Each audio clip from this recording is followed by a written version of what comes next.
Before setting sail, he made her one promise: to return before the tide changed. The salt spray kissed his weathered face as he stared at the horizon, the same one he'd looked upon 1,000 times before. But this time was different. This time, the sea felt colder, the sky a more somber shade of gray. He was Captain Alistair, a man whose heart belonged to 2 mistresses.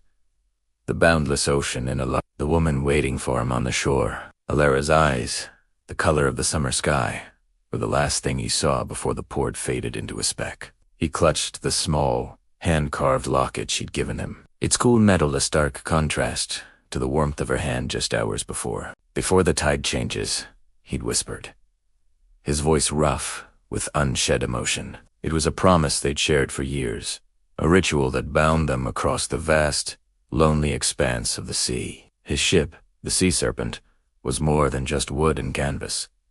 It was a living, breathing entity. Alistair knew every creak of its timbers, every groan of its masts.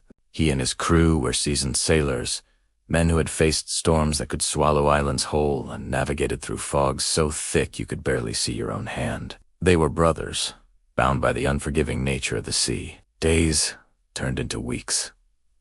They charted new waters, their nets heavy with silver fish, their spirits high. Alistair would often stand at the helm during the quiet hours of the night, gazing at the constellations that mirrored the ones Alara was watching from her window. He'd talk to the stars, telling them about his day, about his crew, and about the deep, aching love he felt for the woman on land. He'd trace the outline of the locket, imagining her smile, her laughter, the way her hair smelled of lavender and sea salt. One evening, as the sun bled orange and purple across the sky, a stillness fell upon the water. The air grew heavy, charged with an unspoken tension. The birds that usually followed the ship had vanished. Alistair's first mate, a grizzled old sailor named Finn, squinted at the sky. "Never seen a calm like this, Captain," he said, his voice a low rumble. "It's the kind that comes before the devil's own fury."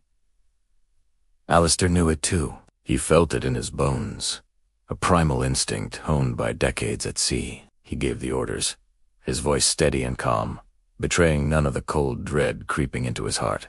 "Batten down the hatches. Secure the cargo. Reef the sails." The crew moved with a practiced, desperate efficiency. They were preparing for war.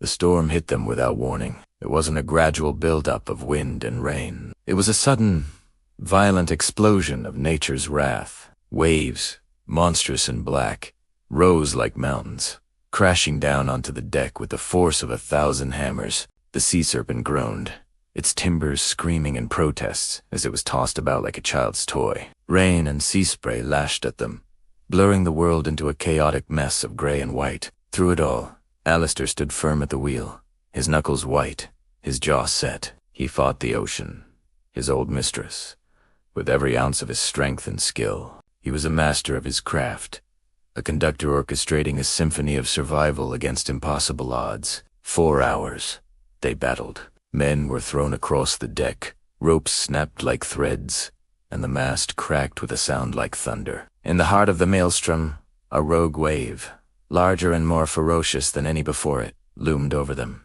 It was a wall of water, a liquid leviathan intent on swallowing them whole. Alistair saw it coming. In that split second, time seemed to slow down. He didn't think of his own life. He thought of Alara. He saw her face, her bright eyes, her patient smile. He thought of his promise. Before the tide changes. He yelled one final, desperate order to his crew, trying to turn the ship to face the waves' fury head, but it was too late. The ocean, in its immense and indifferent power, claimed the Sea Serpent. The world became a swirling vortex of splintering wood, roaring water, and darkness. Alistair's grip on the wheel was finally broken, and the cold, dark water embraced him. His last conscious thought was of her name, a silent whisper lost to the storm. Back on the shore, the tide began to turn. Alara stood on the cliffside, the same spot where she'd waved him goodbye. The wind whipped her hair around her face, and a storm raged far out at sea, a distant, ominous light show on the horizon. The locals had told her no ship could survive that, but she waited. She had his promise. Hours bled into a day, and then another.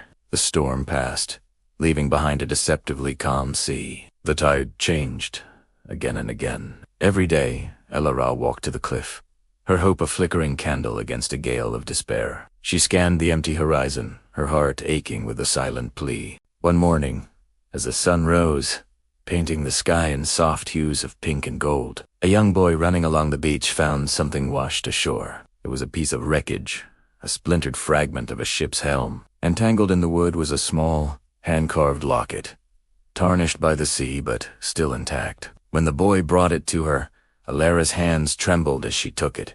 She opened Italiano. Inside, protected from the water, was the tiny, faded portrait of her, smiling. And on the other side, something she hadn't seen before. Scratched into the metal with the tip of a knife were 3 words: "I am home." He hadn't returned on the ship. He hadn't walked up the path to their cottage. But in his own way, he had kept his promise. His love, his essence, had returned to her with the tide. He was in the salt on the wind, the sound of the waves, the vast, eternal embrace of the sea he had loved so much. Alistair, the sailor, had made his last voyage. He had come home, and Elara, standing on the shore with the locket pressed to her heart, finally understood. He was with her. Always. He had returned, just as he promised, before the tide changed.